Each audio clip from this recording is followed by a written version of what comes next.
بساط دنیا الٹ رہی ہے، حسین اور پائیدار نقشے جہان نو کے ابھر رہے ہیں، بدل رہا ہے نظام کہنا۔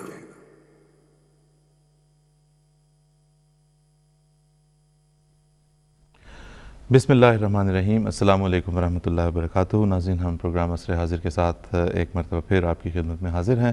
اس وقت یہ پروگرام یعنی اتوار کے روز جو ہم پروگرام آپ کی خدمت میں پیش کر رہے ہیں، یہ اس وقت لائیو بھی ہے، انٹریکٹیو بھی ہے۔ پروگرام کے فارمیٹ سے آپ واقف ہیں، جو نہیں واقف انہیں ہم بتائے دیتے ہیں۔ پروگرام کے 3 سیگمنٹس ہیں: آج کی بات، علم و ادب اور ضیاء خلافت۔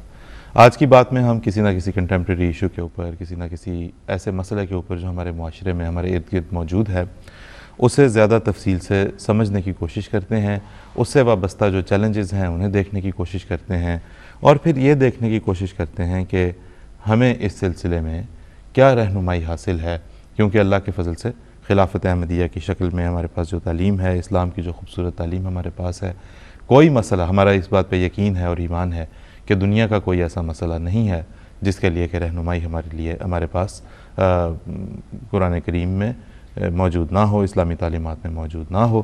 ضرورت صرف اس بات کی ہے کہ ہم پہلے تو اس مسئلے کو سمجھیں، اس کے ساتھ وابستہ چیلنجز کو سمجھیں، اور پھر دیکھیں کہ کس طرح جو ہے وہ ہم اسلام اور قرآن کے ذریعے سے جو ہمیں تعلیمات حاصل ہوئی ہیں، جو حضرت خلیفۃ المسیح ہمیں گاہے بگاہے سمجھاتے بتاتے رہتے ہیں، ان کی طرف بلاتے رہتے ہیں، ہم کیسے ان سے ان مسائل کا حل تلاش کر سکتے ہیں۔ تو ہم آج ابھی اس وقت اپنے پہلے سیگمنٹ کا آغاز کرتے ہیں۔ آج کی بات ہمارا جس سیگمنٹ کا نام ہوتا ہے، اس سے ہم اپنی گفتگو کا آغاز کریں گے، اور آج بھی ہم اپنے پچھلے پروگرام کے تسلسل میں فیشن کے موضوع پر بات کر رہے ہیں۔ ایک ایسی اصطلاح دوبارہ جو ہم بہت کثرت سے سنتے ہیں، ہمارے ارد گرد موجود ہے، ہم اسے ایک مسئلے کے طور پر بھی لیتے ہیں۔ جو بڑی نسل ہے وہ نوجوان نسل سے اس بات پہ نالاں بھی رہتی ہے، لیکن کرنا کیا ہے، کیا جا سکتا ہے، کچھ ہم نے پچھلی دفعہ بات کی، کچھ ہم آج بات کریں گے۔ ہماری لائنز، ٹیلی فون لائنز، ہمارا ٹویٹر اکاؤنٹ، ہمارا ای میل ایڈریس، سب کچھ اس وقت آپ کی رسائی میں ہے۔ آپ کال کریں، جو مسئلہ ہے اسے یہاں پہ بیان کریں، آپ کو اس مسئلے کی تفہیم کیسے ہوتی ہے اسے یہاں پہ بیان کریں، آپ فیشن کو کیسے انڈرسٹینڈ کرتے ہیں، آپ نے نئی نسل کے ساتھ ڈیل کرتے ہوئے اس مسئلے کو کیسے پایا، یا اگر آپ کا تعلق نئی نسل اور نوجوان نسل سے ہے تو آپ کو کسی بھی رجحان کی پیروی کرنے میں، کسی فیشن کے ساتھ چلنے میں آپ کس حد تک کمفرٹیبل محسوس کرتے ہیں، کہاں آپ کو چیلنجز کا سامنا ہوتا ہے، ہم آپ سے بھی سننا چاہتے ہیں۔ تو ہمارے ٹیلی فون لائنز ابھی سے ایکٹیویٹڈ ہیں، ہم آپ کے ساتھ بات کریں گے، لیکن یہ یاد رہے کہ بس پہلا آدھا گھنٹہ ہی ہے جس میں ہم آپ کے ساتھ بات کر سکیں گے اس موضوع کے اوپر، کیونکہ پھر ہم اپنے دوسرے سیگمنٹس کی طرف چلے جاتے ہیں۔ تو ہمارے ساتھ اس سیگمنٹ میں آج بھی تشریف رکھتے ہیں مکرم محترم سلیم ملک صاحب۔ سلیم ملک صاحب کا پروگرام ایک دفعہ پھر خوش آمدید۔ آج بھی ملک صاحب ہم نے اسی موضوع پہ، فیشن کے موضوع پہ گفتگو جاری رکھنا ہے۔ ہمارے پاس ایک وی ٹی ہے، اس وقت ایک ویڈیو پیکج ہے جو ہم نے تیار کیا ہے اس موضوع پہ، تو پہلے وہ ہم اپنے ناظرین کی خدمت میں پیش کرتے ہیں، پھر ہم اپنی گفتگو کی طرف واپس آئیں گے۔ فیشن اس دور کی بڑی انڈسٹریز میں سے ایک ہے۔ اشتہارات کے ذریعے انسان کی نفسیات کے ایسے گوشوں تک رسائی حاصل کی جاتی ہے کہ بعض اشیاء کو پہلے اس کی ضرورت ثابت کیا جائے، پھر اسے اس کے حاصل کرنے کی خواہش پیدا ہو، اور پھر اسے ان اشیاء کے حصول کی ترغیب دلائی جائے۔ یوں انسان نئے فیشن کو اپنانے پر مجبور محسوس کرتا ہے۔ ہمارے ارد گرد سبھی لوگ اس ترغیبی مہم یا ایڈورٹائزمنٹ کیمپینز کا شکار ہونے لگتے ہیں، اور پھر دیکھا دیکھی ایک اکثریت اس فیشن میں مبتلا نظر آنے لگتی ہے۔ اپنی جائز ضرورت کو پورا کرنا اور اچھا لباس پہننا، نئی وضع کی اشیاء استعمال کرنے میں تو کوئی بھی حرج نہیں، مگر سوچنے کی بات یہ ہے کہ کیا ہم اشتہارات اور ارد گرد کے دباؤ سے اتنا اثر لیں کہ ہماری اپنی کوئی رائے ہی نہ رہے؟ اصل سوال یہ ہے۔ یہ ہے جناب آج کا اصل سوال۔ اس اصل سوال کے اوپر گفتگو ہوگی۔ ہم یہاں پہ اسٹوڈیو میں ہمارے ساتھ جو ہمارے مہمان ہیں مکرم سلیم ملک صاحب تشریف رکھتے ہیں، ان سے بھی گفتگو کریں گے، آپ سے بھی گفتگو کرنا چاہتے ہیں۔ آپ کی ٹویٹس ہمارے سامنے اس وقت ہیں جو آپ نے ہفتے بھر کے دوران بھیجیں، ابھی بھی آپ بھیج رہے ہیں، ان کے اوپر بھی ہم انشاءاللہ تعالیٰ بات کریں گے۔ ملک صاحب، چونکہ پچھلے پروگرام کے تسلسل میں آج کی بات بھی، تو کچھ ٹویٹس جو اس وقت ہمارے پاس آئی ہیں ان کو ہم پڑھ لیتے ہیں، دیکھتے ہیں کہ رائے کیا ہے ہمارے ناظرین کی، اور پھر یہاں سے گفتگو کو آگے لے کے چلتے ہیں۔ رافعہ احمد صاحبہ نے لکھا ہے کہ fashion is healthy as long as we hold on to our moral values and don't make fashion a priority, یعنی کہ فیشن میں ایسا کوئی حرج بھی نہیں جب تک کہ وہ ہمارے اخلاقی اقدار کے ساتھ جو ہے وہ تصادم نہ کرتی ہوں اور وہ ہماری پہلی پرائیورٹی نہ بن جائے۔ مدیحہ اٹھوال صاحبہ نے لکھا کہ ہم فیشن کی اہمیت کو نظر انداز نہیں کر سکتے، اسے البتہ تہذیب کے ساتھ اور تمیز کے ساتھ اسے اپنانا، اپنے دین کے حدود و قیود کے اندر رہتے ہوئے اسے اپنانا، حدود کے اندر رہتے ہوئے اپنانا، جو خوبصورت باؤنڈریز جو ظاہر ہے ہمارا مذہب ہمارے لیے وضع کرتا ہے اس کے اندر رہ کر اپنانے میں کوئی حرج نہیں۔ ناصرہ خورشید صاحبہ نے لکھا کہ اپنی عقل اور سمجھ کے استعمال کرتے ہوئے انسان اگر فیشن کر بھی لے تو اس میں حرج کوئی نہیں ہے۔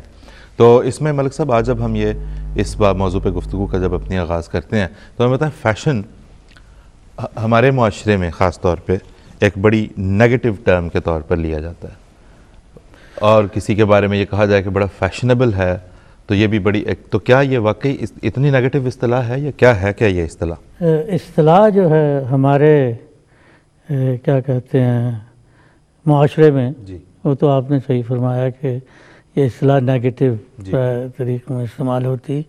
فیشن بذات خود نہ تو نقصان دہ ہے نہ کوئی فائدہ مند ہے، یہ کچھ عرصے کے لیے، جیسے کہ میں نے پہلے بھی عرض کیا تھا کہ یہ ایک عارضی قسم کا رجحان ہوتا ہے لوگوں کا، وہ اس میں آتے ہیں، سو پاتے ہیں، چلے جاتے ہیں۔ اور میں نے یہ بھی کہا تھا کہ ہر ایک کلچر کا سینٹرل جو ہارٹ ہے اس کا، جو اس کا دل ہے، وہ اس کا ریلیجن ہے۔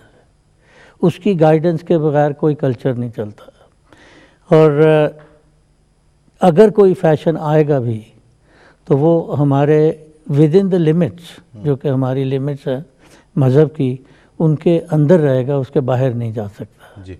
اگر وہ باہر جائے گا تو وہ فیشن نہیں، وہ فیڈ ہو جائے گا۔ تو فیڈ کہتے ہیں، فیڈ ہوتا ہے ایک ایکسٹریم قسم کی کا فیشن، جو کہ دمدار ستارے کی طرح آیا چلا گیا اور آپ نے تھوڑی دیر کے لیے دیکھا، جیسے کہ 70-60s میں اسٹریکنگ شروع ہو گئی تھی، کھیل کے میدان میں لوگ ننگے کپڑے اتار کے بھاگنا شروع ہو گئے، دیٹ واز دا فیڈ۔ وہ تھوڑی دیر کے لیے آیا اور چلا گیا، لیکن عمومی فیشن جو ہے وہ تو اگر دیکھا جائے تو عام انسان ایک نارمل قسم کے کمفرٹیبل، اگر ہم ڈریس دیکھیں، کمفرٹیبل قسم کا ڈریس پہننا چاہتا ہے، وہ اسے ڈسکمفرٹ نہیں چاہیے، اسے کوئی تکلیف نہیں چاہیے۔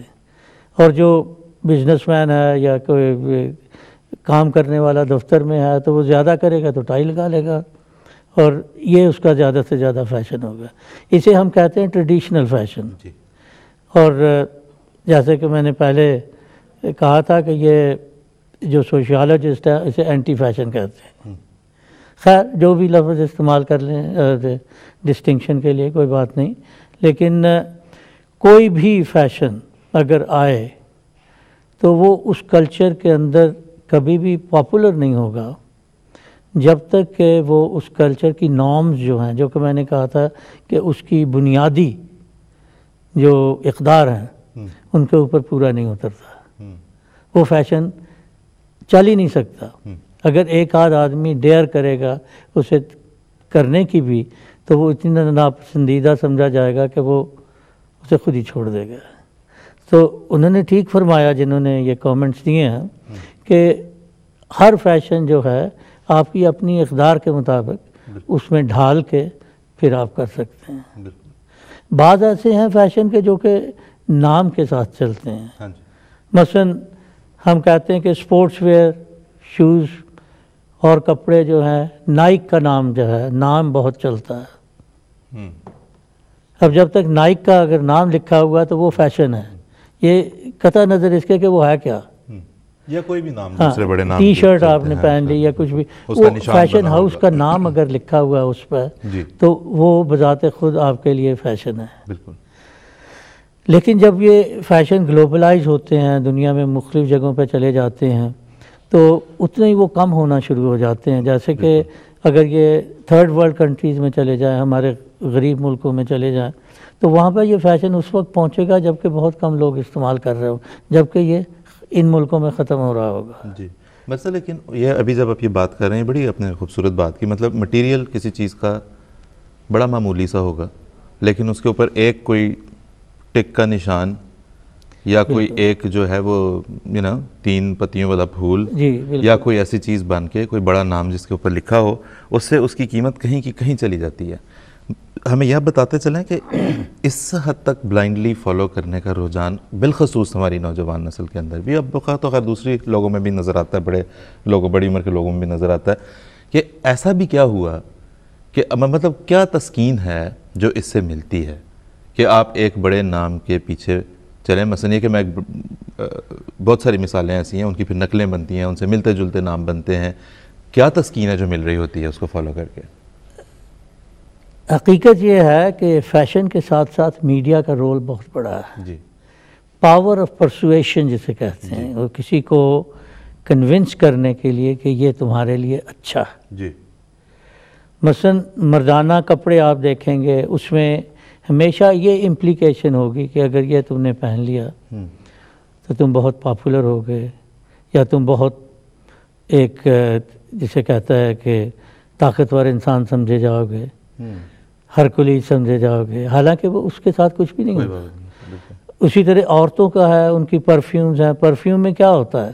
زیادہ تر اس میں الکوہول ہوتی ہیں مختلف قسم کی، پینے والی نہیں دوسری، لیکن اس میں جو پرفیوم ہوتی ہے وہ تقریباً 1000 میں 1 حصہ ہوتی ہے. ایسا ہی لیکن نام چونکہ اس پہ لکھا ہوا ہے جے ڈور کا یا کسی اور کا، تو وہ ہر کوئی لے گا اس کو. تو اس کے جیسے آپ نے فرمایا کہ چیز تو ہلکی سی ہوتی ہے لیکن نام کے اوپر چلتی، اور اس نام کو لوگوں کے اندر پہنچانے کے لیے اس طرح کہ وہ یہ نہ سمجھیں کہ انہیں کسی نے کنونس کر لیا، وہ یہ سمجھیں کہ جیسے وہ خود جانتے تھے کہ یہ ایسے ہے. تو یہ پاور آف پرسویشن جو ہے یہ میڈیا کے ہاتھ میں ہے، جس کی وجہ سے اب فیشن انڈسٹری جسے ہم کہہ سکتے ہیں بہت آرگنائز قسم کی انڈسٹری ہے. جی ایک وقت میں تو کچھ بھی نہیں تھا، ہر ایک کا اپنا فیشن ہوتا تھا. داڑیاں رکھنی شروع کی تو سب نے رکھ لی، اسٹوڈنٹ جتنے بھی تھے. ایک وقت میں یونیورسٹیز ہماری میں داڑیاں ہی رکھی ہوتی تھی، اور وہ آئیں اور وہ آہستہ آہستہ چلی گئیں، کچھ نے رکھیں کچھ نے چھوڑ دیں. لیکن اب یہ جو فیشن جن کی ہم بات کر رہے ہیں، ڈریس فیشن ہے، پرفیومز ہیں، میوزک ہے. میں آج جس چیز پہ بات کرنا چاہتا ہوں وہ سب سے سینسٹر جو ہے ہماری کمنگ جنریشن کے لیے ہے، وہ میوزک کا فیشن ہے. ڈریس وغیرہ کوئی چیز نہیں ہے ایسی، وہ ایک عرصے کے لیے آئے گی، آدمی اپنے آپ کو جوکر بنا کے گھوم لے گا، پھر لے گا، ختم ہو جائے گا. لیکن یہ جو میوزک آ رہا ہے یہ جو ہر وقت کان میں آپ دیکھیں گے بچوں کے، نئی نسلیں جو آ رہی ہیں ہماری، ان کے کان میں وہ ایئر پلگز لگے ہوئے ہیں، اور وہ چھوٹے کیا کہتے ہیں مجھے تو ان کے نام بھی نہیں آتا، MP3 پلیئرز، ہاں وہ بس وہ پیڈز ہیں، ان میں میوزک لوڈ کیا ہوا ہے، پھر وہ اپنی لیپ ٹاپ سے اور میوزک لوڈ کر لیتے ہیں اور وہی چلتا چلا جاتا. Constantly it's hammering in their brain. اچھا، اور بڑا لاؤڈ ہوتا ہے بعض اوقات تو دیکھیں بس میں انڈر گراؤنڈ میں جاتے ہوئے تو آپ سن سکتے ہیں، آپ سن سکتے ہیں، اور وہ آپ سمجھ نہیں آتی کہ وہ کس طرح برداشت کر رہا ہوگا اس سارے اس کو. اور میڈیکل ایفیکٹس تو الگ ہیں اس کے تو چھوڑ دیں، وہ تو ڈاکٹر کہتے ہیں کہ کچھ عرصے کے بعد آپ کی ہیئرنگ جو ہے، ہیئرنگ لاس شروع ہو جاتا ہے، کیونکہ اتنا اونچی میوزک سنتے رہیں یا کچھ بھی کنٹینیوسلی آپ اونچا سنتے رہیں تو آپ کی ہیئرنگ کا سسٹم جو ہے وہ ڈیفیکٹیو ہو جاتا ہے. یہ اس کو بھی میں کہتا ہوں کہ چلیے وہ بھی برداشت ہو جائے. اگر کوئی میسج ہو اس میں، میسج جو اس میں ہے وہ message is always anti establishment, it's always a rebellion against norm, جو کہ نارمل آرڈر ہے آپ کا اس کے، چاہے وہ ریلیجن ہو، چاہے وہ آپ کی سوسائٹی ہو، چاہے کچھ بھی ہو. اور اس کے بعد آپ دیکھیں گے کہ بچوں کا بیہیویئر کیوں آپ دیکھتے ہیں کہ ایسے ہو گیا کہ وہ نہ ماں باپ کی بات سنتے ہیں نہ کسی اور کی، وہ سمجھتے ہیں کہ میں انڈیپینڈنٹ ہوں، اس لیے کہ کنٹینیوسلی ان کے کان میں یہ بتایا جا رہا ہے کہ تم ایک انڈیویجول ہو، اکیلے ہو، تم خود ہو اور کچھ نہیں کاؤنٹ کرتا.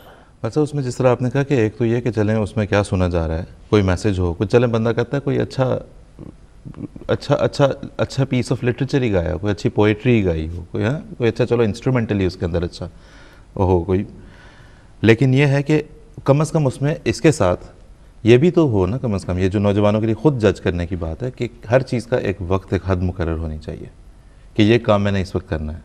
ابھی اس وقت جو میرا خیال ہے بن گیا ہے وہ یہ ہے کہ you step out of the door اور وہ سیدھے آپ کے کان میں, اور اس وقت تک کہ جب تک آپ کسی منزل پہ نہیں پہنچ جاتے.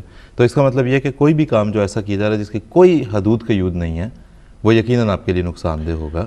ایسا ہی ہے نا؟ یہ ہے, اور یہ نقصان دے رہا ہے. ہاں جی. اور نئی یہی نسلیں جب بڑی ہوں گی تو اس وقت ہم اس نقصان کو ریئلائز کریں گے. اب آپ یہ دیکھیے کہ میں آپ کو 60s کی پھر مثال دیتا ہوں کہ اس زمانے میں میوزک چینج ہوا جی, اینٹی اسٹیبلشمنٹ راگے وغیرہ آ گیا. اس میں بلکہ یہاں تک کہتے تھے کہ فلاں کو قتل کر دو, یہ کر دو, وہ کر دو. آپ نے سنا ہوگا وہ میوزک جو امریکہ سے شروع ہوا, حتیٰ کہ امریکہ کو اسے بعض سنگرز کو پروسیکیوٹ بھی کرنا پڑا اور وہ بند کروایا انہوں نے, کیونکہ اگر یہی میوزک ایک جنریشن کے اندر چلتا چلا گیا تو انہیں کیا میسج ملے گا؟ بالکل. تو انسانیت تو ختم ہو جائے گی اس کے ساتھ. یہاں پہ انسانیت کے ختم ہونے کی بات نہیں, انسانی قدروں کے ختم ہونے کی بات ہے. بالکل ایسے ہی. وہ زیادہ ہمارے لیے امپورٹنٹ ہے. بالکل. اچھا ان سب ایک اور چیز یہاں پہ اگر ہم اپنے ناظرین کے ساتھ شیئر کریں, فیشن کی بات ابھی جب چل رہی ہے تو وہ یہ ہے کہ جس طرح ابھی یہ بات ہوئی کہ کیوں یہ لوگ پہن لیتے ہیں کہ مطلب کوئی ایک مارک بنا ہوا, کوئی ڈیزائنر لیبل لگا ہوا, کہیں کچھ شولڈر پہ لکھا ہوا ہے, سامنے لکھا ہوا ہے. اس میں خاص دو طرح کی باتیں ہیں. ایک تو چلیں اچھا ہوتا ہے, ایک آپ کو دیدہ زیب لگتی ہے کوئی چیز, آپ اسے پہننا چاہتے ہیں. لیکن کیا ایسا نہیں ہے کہ نوجوانوں کی اس سائیکالوجی کو ایکسپلائٹ کیا جا رہا ہے کہ وہ کسی بہت بڑے فٹ بالر کو ایک ڈرنک پیتے ہوئے دیکھتے ہیں ٹی وی پہ, تو وہ یہ سوچتے ہیں کہ چلو میں اس کی طرح کھیل تو نہیں سکتا, نہ آج کھیل سکتا ہوں, نہ ساری زندگی کھیل سکوں گا, مجھے پتا ہے میری اس کی طرح کی فٹ جسامت تو نہیں ہے, لیکن میں اس کی طرح کی شرٹ تو پہن سکتا ہوں اور میں اس طرح ڈرنک بھی پی سکتا ہوں. لہٰذا اس چیز کی طرف لے کے آنے کے لیے وہ جو ایک ہیروئک کانسیپٹ ہے اس شخص کا, اسے ایکسپلائٹ کرتے ہوئے تاکہ لوگ ریلیٹ کر سکیں اپنے آپ کو اس کے ساتھ اور اس طرح لگنے کی کوشش کر سکیں. ایبسولیوٹلی. میں نے اس کی طرف ہنٹ بھی کیا تھا جی کہ یہ جو میڈیا جس قسم کی آپ کو سائیکولوجیکلی اپروچ کرتا ہے, وہ یہ بتاتا ہے کہ مرد جو ہیں وہ مرد سے بھی زیادہ مرد بن سکتے ہیں یہ چیز کرنے سے. بالکل. سپورٹس کا جیسے آپ نے فرمایا, جیسے میں نے کہا کہ ایک زیادہ تر یہ آئیڈلز ہوتے ہیں ان کے, وہ پروٹوٹائپ ہوتے ہیں یا کہہ لیجئے جو بھی, تو وہ یہ سمجھتے ہیں کہ ہم ان کی طرح بن رہے ہیں. ہاں جی. یہ ڈرنک پینے سے. بالکل. وہ ڈرنک کی ایڈورٹیزمنٹ ہوتی, فٹ بالر کی نہیں ہوتی. دس از دا پاور آف پرسویشن, اس کو میں کہتا ہوں پاور آف پرسویشن جو ہے. اور پاور آف پرسویشن کی بات کرتے ہیں, یہ بھی ایک اگر ہمارے ناظرین کو اب بتاتے چلیں کہ صرف ابھی یہ کانسیپٹ بن گیا فیشن کا کہ شاید فیشن میں کوئی بہت ہی پوش چیز کو فیشنیبل کیا جا سکتا ہے, جبکہ ماضی میں ہم دیکھتے ہیں کہ یہی جو پاور آف پرسویشن ہے اور ایک چیز کو پاپولر کلچر بنا دینے کے ذریعے سے غربت بھی فیشنیبل ہوئی. جب مارکسزم کا عروج تھا اور سوشلزم کا بہت چرچا تھا تو لوگوں نے جو ہے وہ پھٹے پرانے کرتے کپڑے پہننا اور کرتے کے اوپر پان کی پیک گری ہوئی اور بال اجڑے ہوئے, ہاں جی, داڑھی بڑھی ہوئی اور ہاتھ میں سگریٹ پکڑ کے اجڑے ہوئے گھومنا, یہ فیشنیبل ہو گیا تھا ایک زمانے میں. وہ ایکچولی غربت کے لیے نہیں تھا, وہ بھی ایک قسم کی ہیرو ورشپ تھی. جی بالکل. مثلا جیسے چے گویرا ہے, وہ اپنے ریولیوشنری ہے, وہ مختلف ملکوں میں ریولیوشن لانا چاہتا ہے. کس لیے؟ سوسائٹی جو ہے وہ ہر ایک کو ایک لیول پہ لانے کے لیے, غریب کو غربت سے اٹھانے کے لیے. فائڈل کیسٹرو ایک وقت میں اتنا زیادہ پاپولر تھا, اس کی شکل بنا کے لوگ اس قسم کے کپڑے, اب وہ لوگ سادہ لوگ تھے, ان کو آئیڈیل ان کا جو تھا وہ اس کو فالو کرنے کے لیے میڈیا نے استعمال کیا ان کی شکل کو, ان کے کپڑوں کو, ان کے چہرے کو, بلکہ ان کے سو مچ کہ ان کے ہیئر ڈریسنگ جو تھی اس کو بھی. اور ایک وقت 60s میں, یہ 60s 70s میں western governments were word about it کہ یہ کیا ہو رہا ہے, یہ دائیں بازو کی جو تھنکنگ ہے ان کی لیفٹ تھنکنگ جو ہے یہ ہماری نسلیں جو ہے خراب کر کے رکھ دے گی. یہ ہوتا اس وقت ہے کہ جب کہیں پہ کوئی گیپ آ جاتا ہے تو اس کو کسی نے تو فل کرنا ہے. اگر ویکیوم ہے تو ویکیوم تو فل ہوگا کہیں سے. اصل میں ہوتی ہے ڈسسیٹسفیکشن.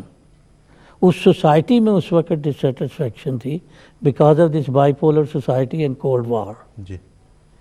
اور کولڈ وار میں یہ تھا کہ وہ دیکھ رہے تھے کہ کیپٹلسٹ سوسائٹی جس میں وہ رہ رہے ہیں وہ امیر سے امیر ہوتا چلا جا رہا ہے, غریب سے غریب ہوتا چلا جا رہا ہے. تو اس کا کیا علاج ہے؟ تو اس کے لیے انہیں جو ہیرو ملے وہ انہوں نے ان کو فالو کرنا شروع کر دیا, ان کی طرح ڈریس پہننے شروع کر دیا, ان کی شکل بنانی شروع کر دی, ان کی طرح داڑیاں رکھنی شروع کر دی. تو یہ اس وقت کے اپنے ان کے ڈیوائزڈ فیشن تھے, وہ کسی فیشن ہاؤس نے نہیں کیا, ان کے اپنے تھے لوگوں کے, اور انہوں نے اپنی فرسٹریشن شو کی اس کے ساتھ کہ this is what we want, not to have the government like Fidel Castro, لیکن یہ کہ وی وانٹ ایکویلٹی. بہرحال اس کے نتائج بعد میں نکلے, حکومتوں نے اپنے رویے بدلے, اور اب آپ دیکھتے ہیں کہ سوسائٹی میں کافی سیٹسفیکشن ہے. اس قسم کی ڈسسیٹسفیکشن تو نہیں ہے, کوئی ویکیوم نہیں ہے, اس لیے اب فیشن ہاؤسز نے انہیں ایکسپلائٹ کرنا شروع کر دیا. بالکل ٹھیک بات ہے. بہت شکریہ ملک صاحب. یہاں پہ ہم اپنے ناظرین کو بتاتے چلیں, فیشن پہ بات چل رہی ہے, کالرز بھی ہمارے پاس ہیں, ہم کوشش کرتے ہیں کہ آج بات کر لیں, ان کے ساتھ رہے جو تھوڑا وقت ہمارے سیگمنٹ کا رہ گیا 8-10 منٹ. لیکن ایک بات ہم بتا دیں, جو وضاحت ہم ہر دفعہ کرتے ہیں کہ ہم جب یہاں پہ گفتگو کرتے ہیں تو نہ تو ہم اس چیز کو ٹوٹلی کنڈیم کر رہے ہیں کہ جی اشتہارات کو نہ دیکھا جائے کیونکہ وہ برے ہوتے ہیں. اشتہارات میں یا تشہیر کا جو آج کل ایک پورا اس کی بھی ایک انڈسٹری بن گئی اشتہار بازی کی, وہ مارکیٹنگ جسے ہم کہتے ہیں, اس میں بڑی طاقت ہے. ہم صرف بات یہ کر رہے ہیں کہ آپ یہ دیکھیں کہ جہاں وہ اچھی چیز کو, جہاں وہ بری چیز کو پروموٹ کر سکتے ہیں وہاں وہ اچھی چیز کو بھی پروموٹ کرتے ہیں. مطلب ٹیلی ویژن پہ چیریٹیز کے ایڈز بھی تو آتے ہیں, وہ اچھے کام کی طرف بھی تو لوگوں کو بلا رہے ہیں, اور بڑی وہ بھی اس کے اندر بھی بڑی پرسویشن کی طاقت ہوتی ہے. مطلب یہ کہ اور یہ میں پاکستانی نجی چینلز کی بات نہیں کر رہا, یہ تو ٹوٹلی ایکسپلائٹیشن کے طرز کے اشتہارات دکھا کے ایسے ایسے اینگل بچوں کے اور بچوں دکھائیں جو گھر میں آپ کے ساتھ چھوٹے بچوں سے بیٹھ کے دیکھنا ممکن نہیں ہوگا آپ کے لیے. لیکن یہاں پہ بنے بعض بہت یہاں پہ ویسٹرن ورلڈ میں دیکھیں کہ چیریٹیز کے اشتہارات ہمارے یا ہمارے اپنے چینل کے اوپر جب ہم ہیومینٹی فرسٹ کی بات کرتے ہیں تو بڑے باوقار طریقے سے, مثلا پچھلے دنوں میں ایک ایڈ دیکھ رہا تھا, اس میں انہوں نے آرفنس کے لیے جو ہے وہ فنڈز ریز کر رہے تھے. انہوں نے دکھایا کہ ایک بچی نے دیوار کے اوپر چاک سے جو ہے وہ ایک عورت کی آؤٹ لائن ڈرا کی, اور اس کا ایک ہاتھ کے اوپر جا کے اپنا ہاتھ رکھ کے کھڑی ہو گئی, اور بتایا گیا کہ اس کی ماں نہیں ہے, اور مطلب you need to donate for orphans, یتیم بچوں کے لیے, وہ ایسے بچوں جن کے والدین نہیں ہیں ان کے لیے آپ کو ڈونیٹ کرنے کی ضرورت ہے. تو جہاں بری چیز کو پروموٹ کیا جا رہا ہے وہاں بڑی اچھی چیزوں کو بھی پروموٹ کیا جا سکتا ہے. اس کے ذریعے سے موٹرنگ کے بارے میں, ڈرائیونگ کے بارے میں, اویئرنیس سوسائٹی کے بارے میں بھی ہمیں بذریعہ اشتہارات ہمیں پتہ چلتا ہے, اور ہم اس کو فالو کرتے ہیں. اچھے رجحانات بھی فیشن کے ذریعے سے فیشنیبل بنائے جاتے ہیں, بنائے جا سکتے ہیں. مثلاً یہی جس طرح بھی بات ہوئی کہ آپ روڈ پہ کس طرح, how can you be a better driver, کیسے زیادہ کانشیس طریقے سے اچھے طریقے سے آپ چلا سکتے ہیں. تو ہمارے ساتھ دونوں رجحانات ہیں جنہیں پروموٹ کیا جاتا ہے. ہاں جی, اچھا پھر ہم کیا دیکھیں ہمارے ساتھ, کچھ تھوڑا سا ہمیں بتائیں بھی, ہمیں بھی ہمارے ناظرین کو بھی, کہ ہم جب دیکھ رہے ہیں پھر ٹیلی ویژن دیکھ رہے ہیں, اور اب تو چارہ نہیں ہے ٹیلی ویژن کو دیکھے بغیر. آپ نے خبر سننی ہے, آپ نے MTA دیکھنا ہے, تو آپ لامحالہ جو ہے یو سوئچ بٹوین چینلز, اور آپ کہیں نہ کہیں رکتے ہیں, آتے ہیں, جاتے ہیں, اشتہارات سامنے آتے ہیں.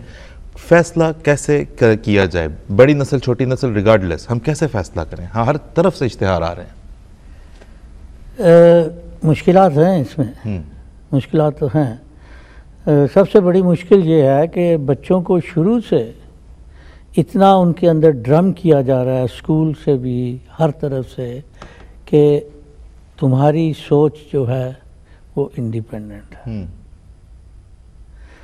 اور اس میں بچوں کو یہ خیال ہو جاتا ہے کہ جیسے ماں باپ کی کوئی اگر نصیحت ہو بھی تو اس کا کوئی ضرورت نہیں ہے. ہاں جی, ہم خود سوچ سکتے ہیں اپنے بارے میں.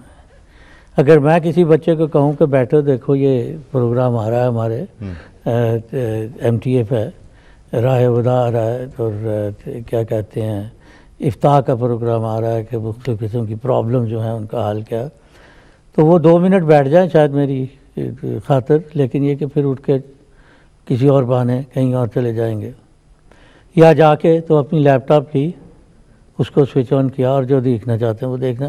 اب مشکل یہ ہو گئی ہے کہ ہر ایک کے پاس انڈیپینڈنس ہی نہیں ہے بلکہ انڈیپینڈنٹ سورسز ہیں، اور یہ سب سے بڑی ہماری پرابلم ہے۔ اور یہ نہ صرف یہ کہ میڈیا جو ہے، جبکہ ہم نے پہلے دن جب ہم میڈیا پہ گفتگو شروع کی تھی تو ہم نے کہا تھا کہ میڈیا کی رسپانسبلٹی بہت زیادہ ہے، اس کی ذمہ داری ہے کہ نسلوں کو بگاڑ دے یا نسلوں کو سنوار دے۔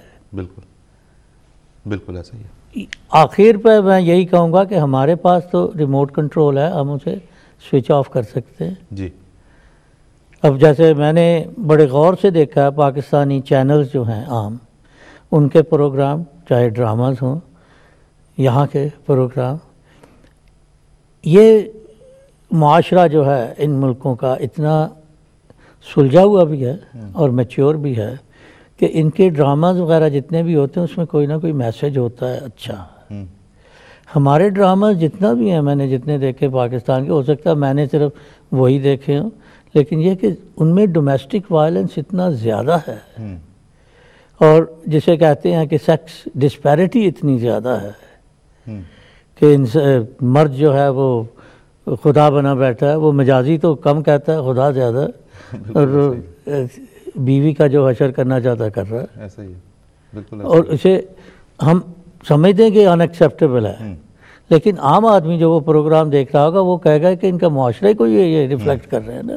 بالکل بالکل۔ تو ان کی بھی ذمہ داری ہے، ہماری ذمہ داری، پیرنٹس کی جو ذمہ داری ہے وہ تو یہ ہے کہ اتنی عمر تک بچے کو تعلیم دے دیں، اس کے بعد اس کے لیے دعا ہی کریں۔ بالکل ٹھیک ہے، بہت شکریہ ملک صاحب، جزاک اللہ۔ اصل تو بات یہی ہے کہ ہم جو ہے وہ زیادہ سے زیادہ یہ کر سکتے ہیں کہ ہم دعا کریں، حضرت صاحب کو دعا کے لیے لکھیں اپنے بچوں کے لیے، حضرت صاحب کی طرف سے ملنے والی جو ہدایت اور رہنمائی ہے اس کے مطابق ہم چلنے کی کوشش کریں۔ لیکن ایک میں چھوٹی سی بات یہ بھی کہنا چاہتا ہوں کہ پھر ہم انڈیویجولی جی احمدیہ جماعت کے جو ممبر ہیں جی وہ اوروں سے ذرا تھوڑا سا مختلف ہے، بالکل، اس لیے کہ انہیں حضور کی جتنی بھی رہنمائی مل رہی ہے، اور دوسرا میں نے دیکھا کسی احمدی کے پاس اتنا وقت ہی نہیں ہوتا ہاں جی، کہ وہ اس قسم کے پروگرام کہیں پہ بیٹھ کے دیکھ سکے۔ میں تو کم از کم اپنا کہہ سکتا ہوں کہ میرے پاس ایٹ دا موسٹ شام کے وقت 1 یا 2 گھنٹے ہوتے ہیں آرام سے بیٹھنے کے،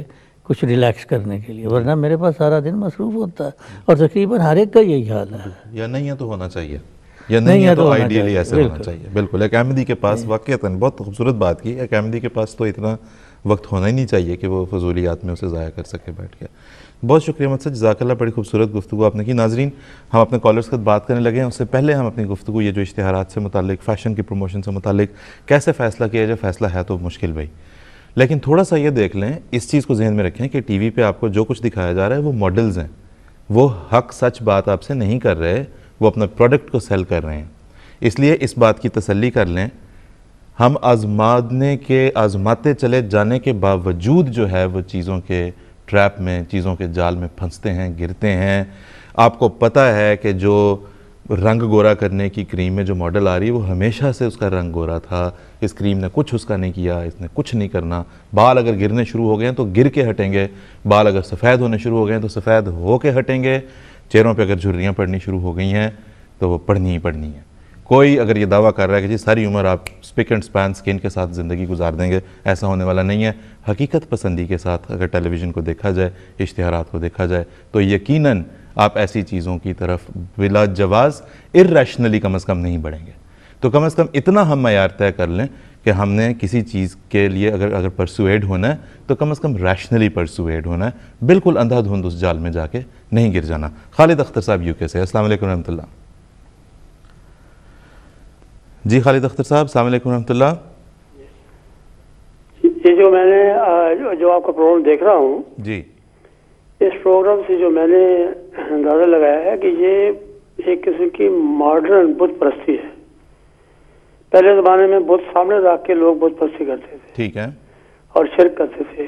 یہ ایک قسم کی ماڈرن بت پرستی ہے جو ہمارے گھروں میں بھی داخل ہو چکی ہے، بالکل ایسا ہی ہے، اور وہ ہمارے جو معاشرہ ہے وہ اس بت پرستی کے اندر آ چکا ہے، اور یہ لا الہ الا اللہ کی تعلیم ہمیں ملی ہے، یہ اس کے اگینسٹ ہے۔ کے لیے ہمیں بھی اپنے بچوں کو یہ تعلیم دینی ہے کہ جو چیز خدا کے راستے میں حائل ہو وہ شرک ہے، اور یہی وجہ ہے کہ لوگ مذہب سے بہت دور جا رہے ہیں. تو یہ میں کہنا چاہتا ہوں. ٹھیک ہے خالد صاحب، بہت شکریہ، جزاک اللہ. احمد الجمیل صاحب جرمنی سے، السلام علیکم. وعلیکم السلام.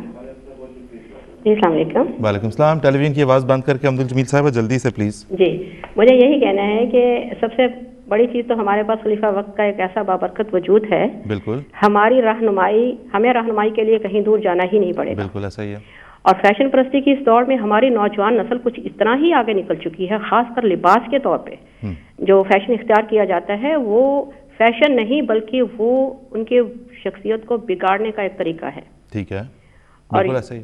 بالکل. اور دوسری بات یہ کہ فیشن میں اب تمام چیزیں آ جاتی ہیں، لباس ہے، الیکٹرانک میڈیا ہے، اس کے بعد ہماری میوزک ہے، اور ہماری نوجوان نسل جب ان کو دیکھتی ہیں تو اتنی تکلیف ہوتی ہے دیکھ کے کہ ان کی یہ کسی اور ہی دنیا کی مخلوق لگتے ہیں.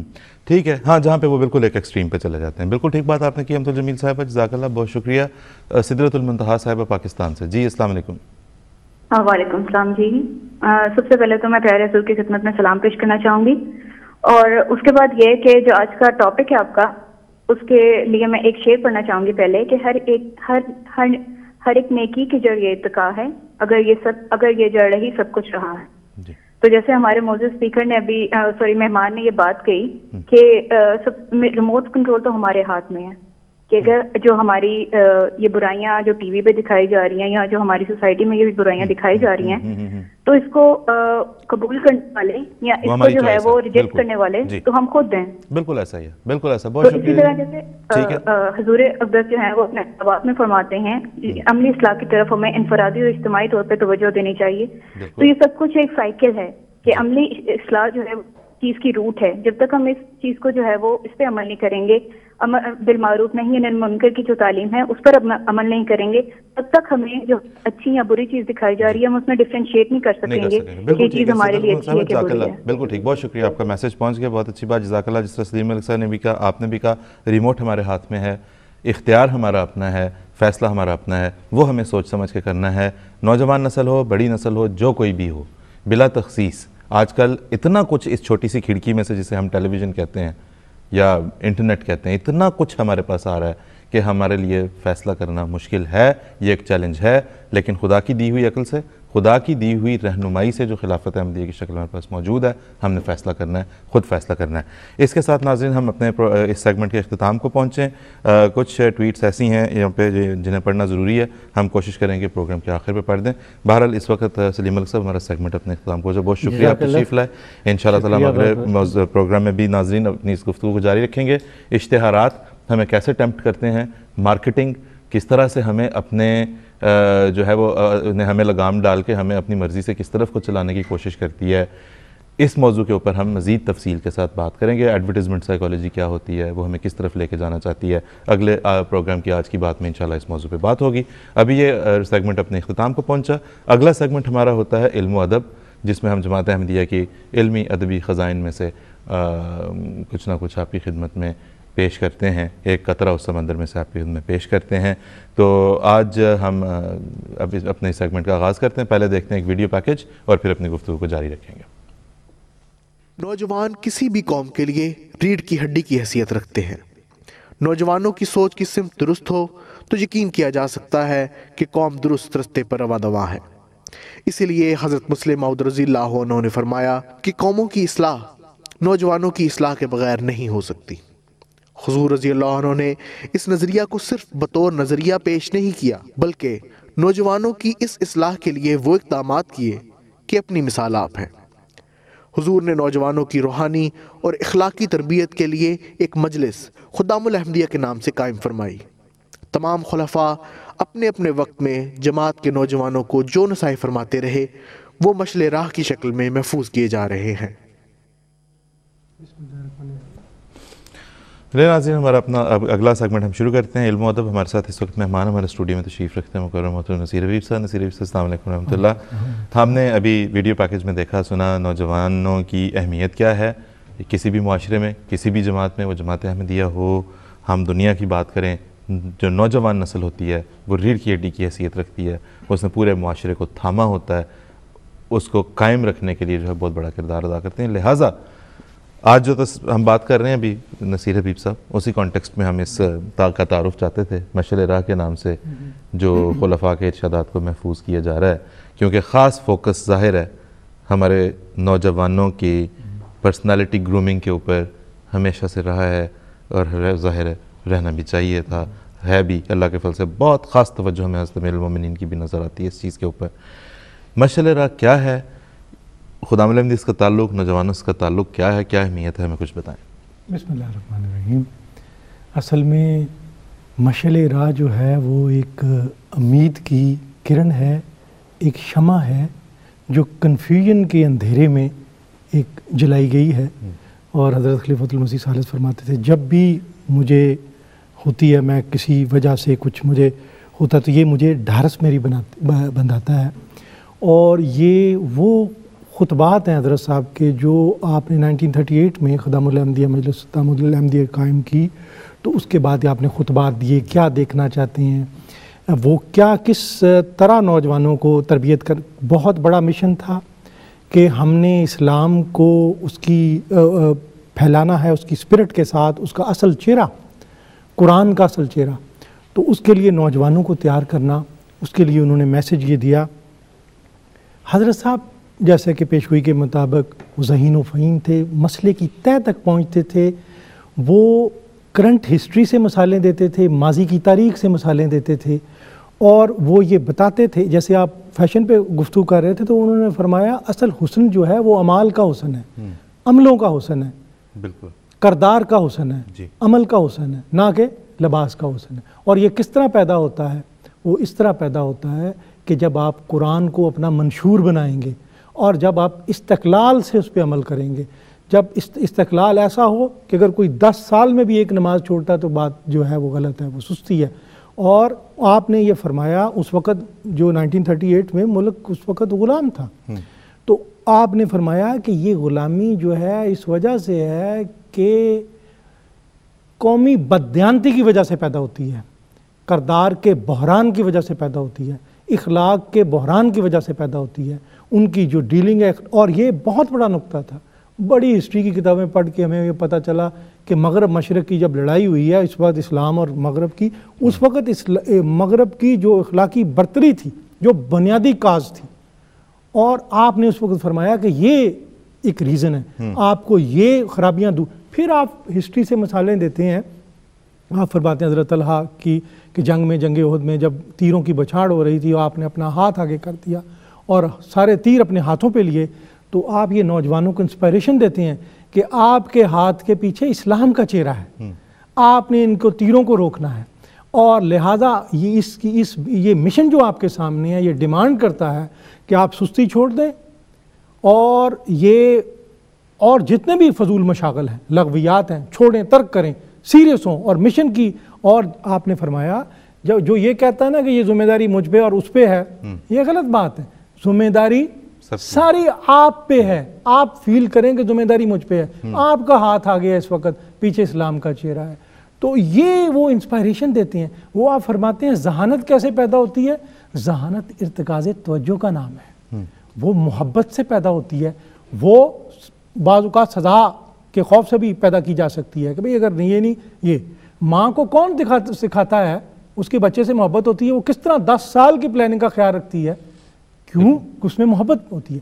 اگر آپ کو اسلام سے محبت ہے، پھر آپ اسلام کی خوبیاں اور اپنے مشن کی اہمیت واضح کرتے ہیں کہ ہمارا مشن تو اس سے بھی زیادہ مشکل ہے. جو حضرت عیسیٰ تو فرماتے تھے، ان کو تو یہ تھا نا کہ جی نئی ایک لے کے آئے ہیں ضابطہ، پرانے انبیاء جو شریعت لے کے آتے تھے. ہمارا مسئلہ یہ ہے کہ حضرت وہ فرماتے تھے جو یہ فریسی، حضرت عیسیٰ فرماتے تھے جو یہ کہتے ہیں فریسی اور یہ جو ان کے مذہبی لیڈر، وہ مان لو جو کہتے ہیں، جو کرتے ہیں وہ نہ کرو. آپ ہمارے لیے مسئلہ یہ بنا ہوا ہے کہ کسی نے قرآن کی آیات کو 5 آیات کو منسوخ قرار دیا ہوا ہے، کسی نے 500 آیات کو منسوخ قرار دیا ہوا ہے. تو ہمارے لیے تو یہ پرابلم نہ صرف عقائد ہیں بلکہ اعمال دونوں. ہمارا چیلنج بہت بڑا. پھر آپ فرماتے ہیں یہ آپ ابھی گفتگو کر رہے تھے کہ یہ فیشن، یہ بغاوت کیوں پیدا ہوتی ہے، اسٹیبلشمنٹ کے خلاف کیوں پیدا ہوتی ہے جب انصاف نہیں کیا جاتا. تو وہ فرما رہے تھے کہ یہ جو ہمیں اللہ تعالیٰ نے رکھا ہے، یہ ایک طرح سے بیج ہے. جیسے آپ جانتے ہیں ایک دوائی کو بعض اوقات کسی وہ دیسی دوائی کا نام لیتے ہیں کہ اسے جو میں یا گندم میں محفوظ کر دیا جاتا ہے، اس کے بعد 40 دن بعد یا 50 دن بعد نکال کے، اگر اس سے پہلے آپ نکال لیں گے وہ اثر نہیں کرے گی.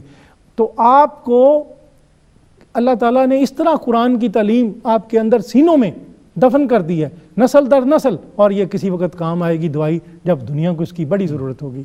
تو یہ تمام چیزیں جو اس سے میں یہ کہوں گا کہ یہ ان کو اپنا یہ جو مشعل راہ ہے ان کو سیریسلی مطالعہ کریں، پڑھیں. آپ کو ایسے جواہر، ایسے گوہر جو برسوں کی محنت کے بعد کوئی آدمی کسی سے جگہ سے آپ کو یہاں مل جائیں گے. بالکل ٹھیک، بہت شکریہ. دیکھیں، اور یہاں پہ ہم اپنے نوجوان بھائیوں کو بتاتے چلیں، ناظرین کو اور ان کے پیرنٹس کو بھی، تاکہ وہ انہیں بتا سکیں کہ حضرت مسلم موعود رضی اللہ تعالیٰ عنہ کے جو ارشادات بالکل آغاز میں تھے جب حضور نے مجلس خدام الانبیاء کا یعنی نوجوانوں کی تنظیم کی بنیاد رکھی، اس وقت جو حضور کے نصائح تھے وہ اس کے اندر موجود ہیں. پھر حضرت خلیفۃ المسیح ثالث کے نصائح، حضرت خلیفۃ المسیح رابع کے نصائح، حضرت خلیفۃ المسیح خامس کے نصائح بھی اب اس میں کمپائل ہو چکے ہیں، ہوتے چلے جا رہے ہیں. تو یہ بڑا ان کنڈینسڈ فارم بالخصوص وہ نصائح جو خلفاء کے نوجوانوں کو مخاطب کر کے خلفاء ارشاد فرماتے رہے ہیں، انہیں یکجا کر دیا گیا ہے. کتابی شکل میں یہ ہماری لائبریریز میں موجود ہوتی ہے. اس کا اللہ کے فضل سے ترجمے کا کام بھی جاری ہے یہاں مجلس خدام الانبیاء UK کے تحت. اور آپ اگر اسے انٹرنیٹ پہ پڑھنا چاہتے ہیں، پڑھانا چاہتے ہیں، اپنے بچوں کے لیے خود پڑھ کے ان تک پہنچانا چاہتے ہیں، تو الاسلام کے اوپر ہماری ویب سائٹ جماعت احمدیہ کی جو ہے اس کے اوپر ہی موجود ہے. وہاں پہ اس کا مطالعہ کریں، انہیں بتائیں تاکہ ہماری جو نوجوان نسل ہے انہیں پتہ چلے کہ یہ تو بہت آسان ہے کہ آپ بازار جائیں، آپ کی جیب میں اگر پیسے ہیں تو آپ اس طرح کی ایک شرٹ یا ایک ہوڈی یا ایک جیکٹ لے کے پہن لیں جس کے اوپر کوئی ایک نشان بنا ہوا ہے یا جس کے اوپر کوئی ایک بڑا سا لیبل بنا ہوا ہے. یہ تو بہت آسان ہے. جس آدمی کی جیب میں 10 یا 15 یا 20 پاؤنڈ یا 100 روپے یا 200 روپے ہیں، وہ کچھ نہ کچھ جا کے لے کے پہن سکتا ہے، اس بھیڑ چال کا حصہ بن سکتا ہے. اصل کمال تو یہ ہوگا کہ انسان اپنے کردار میں، انسان اپنے شخصیت میں، انسان اپنی کیریکٹر کے لحاظ سے جو ہے وہ دوسروں سے بلند تر ہو. یہ چیلنج ہوگا، یہ کمال ہوگا. یہ ریئلائز کرنے کی ضرورت ہے، یہ یاد رکھنے کی ضرورت ہے کہ یہ جماعت احمدیہ کا ترہ امتیاز رہا ہے کہ وہ اخلاقی، شخصی اور کردار کے لحاظ سے دوسرے لوگوں سے ممیز اور ممتاز ہوتے رہیں. کیوں نصیر حبیب صاحب؟ جی بالکل. ہاں جی، تم میں اسلام کا ہو مغز فقط نام نہ ہو. تو یہ چیزیں ہیں، یہ ہمیں کرنی ہے. اور آپ جب کوئی بات کرتے ہیں، دلیل دیتے ہیں، قائل کرتے ہیں، کنونس کرتے ہیں کہ ہمارے پاس حسن ہے، اور پھر یہ جو قربانی دیتا ہے، اظہار دیتا ہے، اللہ تعالیٰ کی جو صفت کا مظہر بن جاتا ہے. آپ کچھ وقت اللہ تعالیٰ کے لیے کرتے ہیں اور آہستہ آہستہ وہ کئی، جیسے ہم خوشبو لگاتے ہیں، کئی گھنٹے ایگزسٹ کرتی ہے. اسی طرح جب کوئی آپ کام کرتے ہیں وہ کئی گھنٹے تو آپ کچھ کام کر کے بہت عرصے تک اپنے اندر رکھ سکتے ہیں. خدا تعالیٰ کی جو صفات کا جلوہ، وہ ان کی جو مظہر بن سکتے ہیں. تو یہ چیزیں کرنے والی ہیں اور یہ فار ایور رہتی ہیں، فار ایور ایگزسٹ کرتی ہیں. اور ان کے ذریعے آپ وہ جو ہے وہ حاصل کر سکتے ہیں، دائمی زندگی ایک طرح سے حاصل کر سکتے ہیں کہ اللہ تعالیٰ کی رضا جو آپ کو مل جائے گی. اس سے بڑی اور کیا بات ہو سکتی ہے. بالکل ٹھیک نصیر صاحب، بہت شکریہ، جزاک اللہ. تو ناظرین، ہم جس طرح سے ابھی اپنے اس سیگمنٹ کے تقریباً اختتام پر پہنچ رہے ہیں، ہم ہمیشہ بات کرتے ہیں کہ ہمارے پاس اللہ تعالیٰ کے فضل سے حضرت امیر المومنین ایدہ اللہ تعالیٰ بنصر العزیز کی طرف سے رہنمائی بھی موجود ہے. آپ ہمارے سامنے ایک زندہ اسوے کے طور پہ، زندہ مثال کے طور پر بھی موجود ہیں.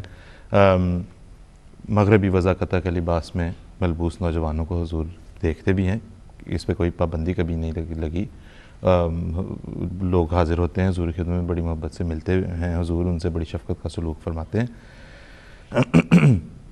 حضور نے اپنے خطبات میں، خطابات میں، کلاسوں میں نوجوانوں کے ساتھ بات کرتے ہوئے جب بھی انہیں توجہ دلائی تو اس بات کی طرف دلائی کہ اندھا دھند کسی چیز کے پیچھے، کسی بھیڑ چال میں چلتے نہیں چلے جانا. اپنے عقل اور سوچ اور سمجھ کو استعمال کرنا ہے، اور یہ یاد رکھنا ہے کہ اولین پہچان میری یہ ہے کہ میں ایک احمدی مسلمان ہوں، اور اس کے بعد پھر کوئی اور پہچان ہوگی. میں کتنا اچھا لگتا ہوں، میں کتنا خوبصورت لگتا ہوں، میرا لباس کیسا لگتا ہے، یہ سب باتیں بعد میں آئیں گی، ان میں حرج کوئی نہیں ہوگا. لیکن اولین اگر پہچان انسان کے ذہن میں یہ رہے کہ میری پہچان ایک احمدی مسلمان کی ہے تو پھر باقی مسائل خود بخود ٹھیک ہوتے چلے جاتے ہیں. نصیر سے یہ سیگمنٹ کلوز کرنے سے پہلے ہم تھوڑے سے ٹویٹس پڑھیں، پھر ہم اپنے اگلے سیگمنٹ کی طرف جائیں گے. ادریس یوسف صاحب نے لکھا ہے کہ جو ہے وہ یہ بڑی عجیب بات ہے کہ مسلمان ہوتے ہوئے انسان دوسرے ایسے رول ماڈلز کو تلاش کرتا پھرے جو محض ٹیلی ویژن اور فلموں میں جو ہے وہ ہیرو کے طور پہ آتے ہیں اور ان کی ہیرو ورشپ کرے، جبکہ ہمارے پاس جو ہے وہ بہت سی زندہ مثالیں اچھی موجود ہوں. اور وہ کہتے ہیں کہ میرے خیال میں جو ہے یہ والدین کے اوپر ہوتا ہے کہ وہ بچے کو ایک فیشن آئیڈل کی پوجا کرنے دیں یا نہ کرنے دیں. ہوتا بھی ہے ادریس صاحب، بعض اوقات نہیں بھی ہوتا، بعض اوقات یہ مطلب جس طرح ابھی سلیم ایسا کہہ رہے تھے بڑا پیئر پریشر ہوتا ہے کلاس رومز میں، آپ کے ساتھ کھیلنے والے اٹھنے بیٹھنے والے بچوں، آپ کے ساتھیوں، آپ کے ہم جلیس جو ہیں ان کا بڑا اثر ہوتا ہے. ندیم الرحمان صاحب نے ٹویٹ بھیجی ہمیشہ کی طرح بڑی اچھی، وہ کہتے ہیں کہ فیشن کو جج کرنا چاہیے اس کے کانٹیکسٹ، اس کے سیاق و سباق کے اندر رکھتے ہوئے کہ وہ اچھا ہے یا برا ہے. بالکل جناب، بہت اچھا، بہت شکریہ. اور اس کے بعد جو ہے وہ امجد احمد صاحب کہتے ہیں کہ کاپی کرنے کی بجائے اگر ضرورت پہ نظر رکھی جائے تو ہم اس پرابلم سے نکل سکتے ہیں. امجد صاحب جزاک اللہ، بہت شکریہ. نصیر حبیب صاحب، ہمارا یہ سیگمنٹ اپنے اختتام کو پہنچا، بہت شکریہ کہ آپ تشریف لائے. ناظرین، اب ہم اپنے پروگرام کے آخری سیگمنٹ کی طرف بڑھتے ہیں جس میں ہم بات کر رہے ہیں ضیاء خلافت، ہمارے سیگمنٹ کا نام ہے. تو آئیں چلتے ہیں ضیاء خلافت کی طرف. اس میں ہمارے پاس ایک ویڈیو پیکج ہے جو ہم پلے کریں گے اور پھر اس کے بعد جو ہے وہ ہم اپنی گفتگو کو یہاں پہ جاری رکھیں گے. جماعت احمدیہ آئرلینڈ کو حال ہی میں گالوے میں مسجد مریم کے قیام کی توفیق ملی. حضرت امیر المومنین ایت اللہ تعالیٰ نے بنفس نفیس آئرلینڈ تشریف لے جا کر اس مسجد کا افتتاح فرمایا. گزشتہ دہائی میں اللہ تعالیٰ نے جماعت احمدیہ عالمگیر کو حضرت خلیفۃ المسیح خام سید اللہ تعالیٰ کی قیادت میں دنیا بھر بالخصوص دنیا مغرب میں کثرت سے مساجد کے قیام کی توفیق ملی ہے. ان مساجد کے افتتاح کے موقع پر حضور انور ایت اللہ تعالیٰ مغربی مفکرین، سیاستدانوں اور صاحب اثر طبقات کے نمائندوں کے سامنے اسلام کی خوبصورت تعلیم پیش فرماتے ہیں اور یوں ان تعمیر ہونے والی مساجد کے ذریعے اشاعت اسلام کے کام کی بنیاد پڑتی ہے. جی ناظرین، ہمارے پروگرام کا آخری سیگمنٹ، اس میں آپ کو ہم دوبارہ خوش آمدید کہتے ہیں اور ہمارے اس سیگمنٹ کے مہمان مکرم محترم مولانا نصیر احمد قمر صاحب. نصیر قمر صاحب، السلام علیکم ورحمۃ اللہ. ابھی ہم نے ویڈیو پیکج میں دیکھا ایم ٹی اے کے اوپر بھی ہمارے ناظرین دیکھتے چلے آتے ہیں کہ پچھلے 10-11 سالوں میں اللہ کے فضل سے مغربی ممالک کے اندر کثرت سے مساجد کا قیام عمل میں آیا. جماعت احمدیہ مسلمہ کے مساجد کا قیام عمل میں آیا، افریقہ میں بھی اور مغربی ممالک میں بھی. ایک تو نصیر صاحب یہ بتائیں کہ ہم چونکہ عصر حاضر ہمارے پروگرام کا نام ہے اور ہم اس حوالے سے گفتگو زیادہ کرتے ہیں، عصر حاضر میں مسجد کا قیام مغربی ملکوں میں خاص طور پہ ایک چیلنج کیسے ہے اور جماعت احمدیہ مسلمہ اس چیلنج کو کس طرح سے فیس کر رہی ہے؟ دیکھیں جی، ظاہر ہے کہ اس وقت خاص طور پہ جو مسلمانوں کی اکثریت کا حال ہے اور جو مسلمان حکومتوں کے طرز عمل ہیں اور پھر اسلام کے نام پر جو دہشت گردی کی کارروائیاں مختلف ملکوں میں ہو رہی ہیں، یہ ساری چیزیں اور پھر اس میں مغربی میڈیا نے بھی اپنا کردار ادا کیا ہے. اس کے نتیجے میں اسلام کو ایک بہت ہی خونی اور ظالم قسم کے مذہب کے طور پر پیش کیا جاتا ہے. ان حالات میں اس معاشرے میں حقیقی اسلام کے احیاء کے لیے اور حقیقی اسلام کی تعلیم سے آشنا کرنے کے لیے مساجد کا قیام بہت بڑا چیلنج ہے اور بہت مخالفت ہوتی ہے.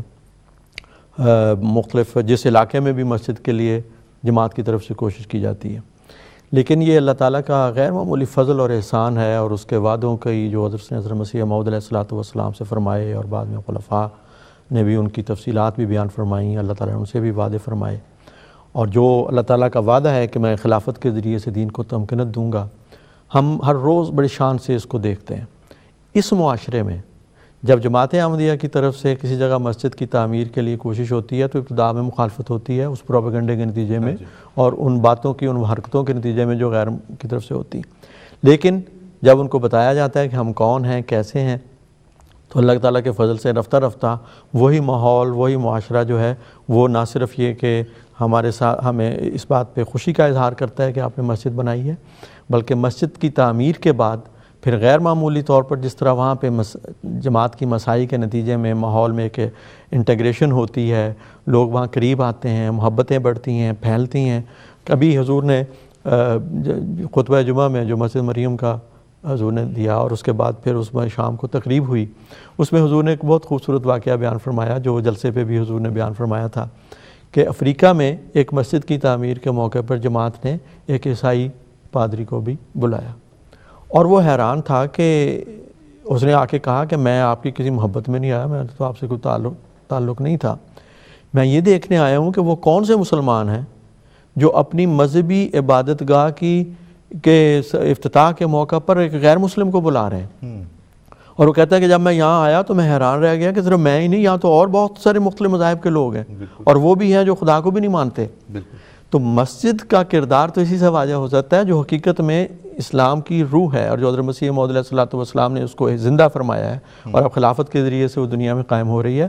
اور خلیفۃ المسیح ایدہ اللہ نے بارہا مساجد کے افتتاح کے موقع پر یہ چیلنج دیا ہے کہ ہماری 100 سالہ تاریخ اس بات پہ شاہد ہے، کبھی کسی احمدیہ مسجد سے فتنہ اور فساد کی آواز نہیں اٹھی۔ بالکل یہ مساجد علاقے میں روشنی کا ایک مینار بن کے ثابت ہوتی ہیں، خدا کی توحید اور خدا کی توحید کتابیں بنی نوع انسان کو وحدت کی لڑی میں پرونے کا ایک ذریعہ ہے، اور صرف اپنوں میں نہیں، ہر قسم کے امتیازات، نسلی امتیازات، دوسرے مذہبی تفرقوں اختلافات کی بنا پر فتنہ و فساد، ان سب کا کلام کم کرنے والی ہماری مساجد ہے۔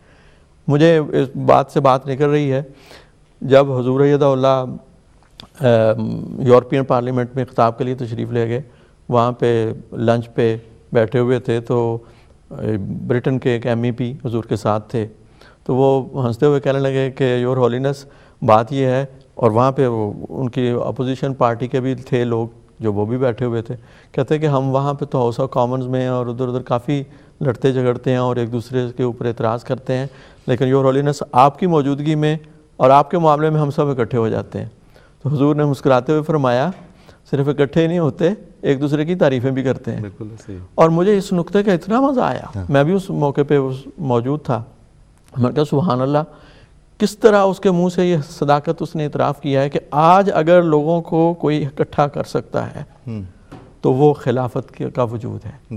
جماعت احمدیہ ہے جو تمام بنی نوع انسان کو باوجود ان کے رنگ اور نسل اور مذہب کے اختلاف کے انسانیت کی بنیاد پر، بنیادی انسانی قدروں کی بنیاد پر جو اسلام نے بتائی ہوئی ہیں اور ہر مذہب کی جان ہے، ان کے ذریعے سے وہ اکٹھا کر سکتی ہے، اور وہ خلافت کی وجود ہے۔ اور یہی وہ بات ہے جس کو حضرت امیر المومنین ہر مسجد کے افتتاح کے موقع پہ بیان فرماتے ہیں اور بڑی قوت اور شوکت اور پوری تاریخی گواہی کے ساتھ پیش فرماتے ہیں۔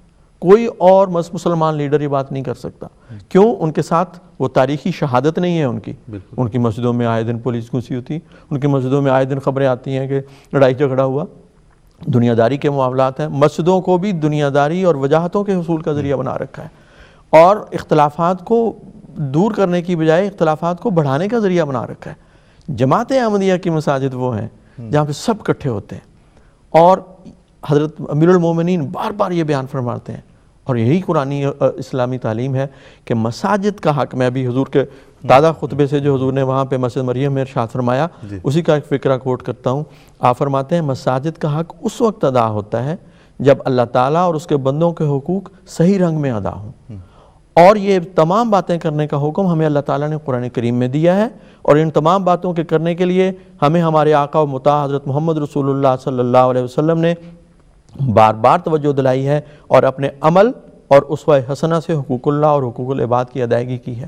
اتنا خوبصورت کمپریہنسو یہ جملہ ہے، اور جماعت احمدیہ کی تاریخ اس بات پہ شہادت ہے۔ اور حضور اس حوالے سے جہاں دوسروں کو پیغام دیتے ہیں وہاں احمدیوں کو بھی یہ بتاتے ہیں کہ خالی نماز پڑھ لینا، آگے مسجد میں نماز پڑھ کے چلے گئے لیکن دلوں میں نفرتیں اور قدورتیں اور بغض اور کینے اور حسد، دشمنیاں، تو یہ ایسی باتیں بیکار ہیں۔ یہ تو، اور یہ بھی ایک حقیقت ہے کہ بنی نوع انسان کے حقوق کی ادائیگی خدا کے حقوق کی ادائیگی کے بغیر صحیح معنوں میں ممکن ہی نہیں ہے. بالکل ٹھیک. وہ جو کسی نے ایک شعر کہا, مجھے ممکن ہے وہ وزن صحیح نہ پڑھ رہا ہوں, کہ گھر سے مسجد ہے بہت دور, چلو یوں کر لیں گھر میں روتے ہوئے بچے کو ہنسایا جائے. یہ جو تصور ہے یہ ایک سطحی اور عارضی ہے. مالک اور خالق کو بھول کر بنی نوع انسان کے حقوق کی ادائیگی ہو ہی نہیں سکتی. سچے معنوں میں حقوق کی ادائیگی, بے لوث معنوں میں حقوق کی ادائیگی اسی وقت ہو سکتی ہے جب آپ اپنے اس خالق اور مالک کے حقوق کو ادا کرتے ہیں اور اس کے حکموں کے تابع بنی نوع انسان کے حقوق کو ادا کرتے ہیں. ورنہ اس بات کا امکان ہے کہ آپ بنی نوع انسان کے حقوق کو ادا تو کریں لیکن اپنے خالق کو جس نے تمہیں پیدا کیا اس کو بھول جائیں. اسی لیے حضور نے یہ فرمایا کہ مساجد جو ہیں بالکل جہاں پہ سارے اکٹھے ہوتے ہیں بالکل, اور امیر غریب چھوٹے بڑے ایک ہی صف میں کھڑے ہو جاتے ہیں, عجز اور انکسار اور خدا کی محبت اور رضا کی طلب میں آتے ہیں, اس کیفیت میں آتے ہیں جس کے نتیجے میں سب گھمنڈ, فخر, غرور, لباس کے, دوسری دنیاوی دولتوں کے, وجاہتوں کے فرق سب مٹ جاتے ہیں. وہاں پہ جب محبتیں پیدا ہوتی ہیں, ایک دوسرے کے ساتھ مل کے کھڑے ہوتے ہیں, یہ حقیقی مساوات, حقیقی وحدت کا ایک نمونہ ہوتا ہے. بالکل. اچھا نصیر خان صاحب سے میں درخواست کروں گا, ایک اور پہلو بھی ہے جس پہ کچھ روشنی ڈالیں ہمارے لیے اور ہمارے ناظرین کے لیے, کہ حضور نے مثلا برلین میں, ایک مثال کے طور پہ ہم لے رہے ہیں, برلین میں جو جماعت احمدیہ مسلمہ کی مسجد بنی, مسجد خدیجہ, وہ کئی لحاظ سے تاریخی ہے. مطلب حضرت مسلم رضی اللہ تعالیٰ عنہ نے اس کا خواب دیکھا تھا کہ برلین میں مسجد بنے. حالات و واقعات جو رہی صورتحال دنیا کی, وہ اس خواب کی تعبیر جو ہے وہ اللہ تعالیٰ نے لکھ رکھی تھی کہ خلافت خامسہ میں ظاہر ہو. حضور انور تشریف لے گئے. حضور نے جس وقت سنگ بنیاد رکھا ہے, تو ابھی پچھلے دنوں پروگرام میں دیکھ رہا تھا BMT پہ چلنے سے پہلے, تو وہ جب حضور نے سنگ بنیاد رکھا تو باہر اس قدر شور ہے پروٹیسٹرز کا, جو وہاں پہ باہر جو ہے وہ مظاہرہ کر رہے تھے خلاف اس کے قیام مسجد کا قیام عمل میں آئے, کہ حضور کو زیادہ بلند آواز سے بولنا پڑ رہا تھا, اگرچہ وہاں پہ مائک بھی تھا اور سارا وہ بھی PA سسٹم بھی تھا, لیکن باہر کا شور جو ہے بہت زور سے سنائی دے رہا تھا. پھر اسی کی وہ تو سنگ بنیاد ہو گئی. پھر اس کے تقریباً 2 سال کے بعد جب مسجد کا افتتاح عمل میں آتا ہے, تو وہ سارے لوکل لوگ جو وہاں پہ تھے, ان میں سے بہت سارے لوگ اندر بیٹھے ہوئے بھی نظر آتے ہیں اور بڑی محبت سے اور بڑی عقیدت سے حضور کی بات سنتے ہوئے بھی نظر آتے ہیں. یہ جو دلوں کا بدلنا اور پھرنا ہے, اور اس میں مسجد کا کردار جو, اس کے بارے میں کچھ بتائیں, بڑا ایمان افروز. دیکھیں یہ ابھی وہاں کے جو ہمارے مبلغ ہیں, میں پچھلے دنوں ان سے بات ہوئی, ایک مجلس میں بیٹھے تھے, تو وہ کہنے لگے کہ اب وہ لوگ جو شروع میں جنہوں نے مخالفت کی تھی اور نعرے لگاتے تھے, ان میں سے بہت سارے ہمارے ساتھ ہیں, کہتے ہیں ہم تو غلط سمجھے تھے. اس میں بدقسمتی سے وہ مسلمان جو خلافت کو اور مسیح موعود علیہ السلام کو پہچان نہیں سکے ابھی تک, یا پہچاننے کے باوجود اصرار کر رہے ہیں تکذیب پر, ان کا کردار ہے جس نے اسلام کے لیے مشکلات پیدا کی ہیں. جب وہ بعد میں ہمارے قریب آئے, کہتے ہیں اب وہ لوگ کہتے ہیں سوری, معافی مانگتے ہیں. ابھی حال ہی میں یہ جو آئرلینڈ میں مسجد کا افتتاح حضور نے فرمایا ہے, وہاں پہ کسی نے وہاں کے منسٹر سے یا جو لوکل وہ اتھارٹی تھی اس سے پوچھا کہ آپ کو کوئی افسوس تو نہیں ہے کہ آپ نے جماعت کو یہاں پہ مسجد بنانے کی اجازت دی ہے؟ کہنے لگے جی آپ اور مسجد بنائیں, ہم آپ کو بڑی خوشی سے اجازت دیں گے, کیونکہ آپ کی مساجد جو ہیں یہ ہم نے دیکھا ہے کہ یہ معاشرے میں بہت اعلیٰ کردار ادا کرتی ہیں. لوگوں کو نہ صرف وحدت بلکہ اخلاق بھی ان میں پیدا ہونے شروع ہو جاتے ہیں, اور آپ لوگ تو ہمارے لیے ایک رونق ہیں اور ہمارے معاشرے کی اصلاح کا موجب ہے. آپ نے بات کی مسجد برلن کی جو حضرت مسلم موعود رضی اللہ عنہ نے خواب دیکھا, اس کے وہ وہاں پہ نہیں بن سکی, پھر مسجد فضل بنی. آج اس وقت اللہ تعالیٰ کے فضل سے یورپ میں 77 مساجد ہیں. 1924 میں ایک مسجد کا سنگ بنیاد رکھا گیا تھا, مسجد فضل, جو پھر 1926 میں بنی. تو آج اللہ تعالیٰ کے فضل سے یورپ کے ممالک میں 550 سے اوپر جماعتیں ہیں, 77 کے قریب مساجد ہیں, 69 مشنز ہیں. اس کے علاوہ جو تبلیغی مراکز ہیں گھر گھر میں جہاں پہ لوگ نماز سینٹرز بنا لیتے ہیں, وہ اس کے علاوہ ہیں. جرمنی میں اللہ تعالیٰ کے فضل سے 48 مساجد ہیں, اور UK میں 17 مساجد ہیں, اور یہ سلسلہ جاری ہے. اور میں نے جیسا کہ عرض کیا, یہ خلافت حقہ کی برکت ہے, اور اسلام کا وہ خوبصورت چہرہ جب دنیا کے سامنے پیش کیا جائے تو ناممکن ہے کہ کوئی شریف النفس اس کو ٹکرا سکے. نصیر خان صاحب, ہم بالکل اپنے سیگمنٹ کے آخر پہ ایک اور پہلو جس کو مختصر ٹچ کرنا چاہیں گے. مخالفت کی ہوا بھی ظاہر ہے ساتھ ساتھ ہی ہے, ہاں جی, مشرق میں بھی چلتی تھی, مغرب میں بھی چل رہی ہے. تو لیکن یہ کہ بہرحال ہمارا تو یہ ہے کہ یہ تو چلتی ہے ہمیں اونچا اڑانے کے لیے.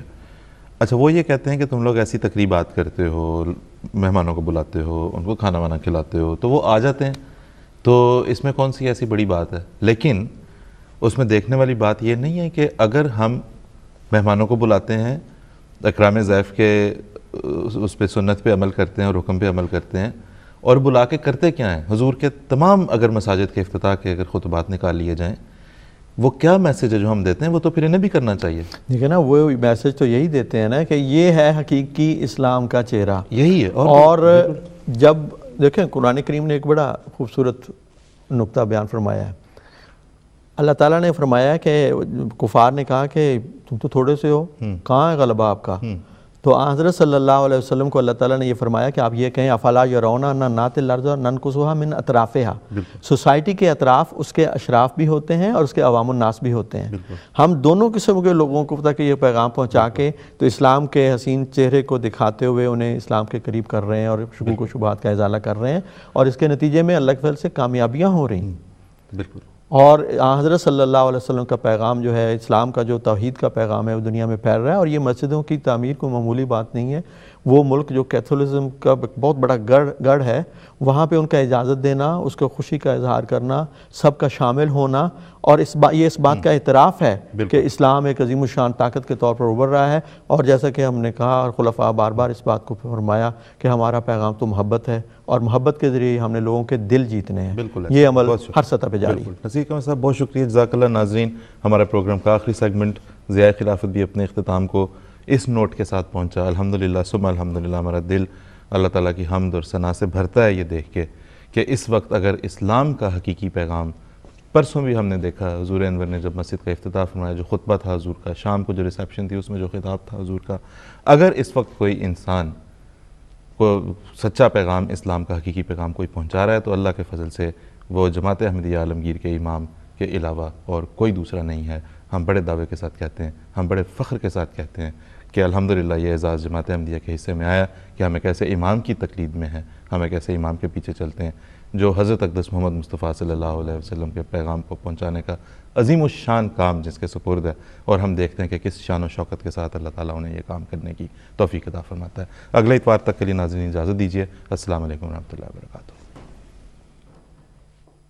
بساط دنیا الٹ رہی ہے, حسین اور پائیدار نقشے جہان نو کے ابھر رہے ہیں, بدل رہا ہے نظام کہنا.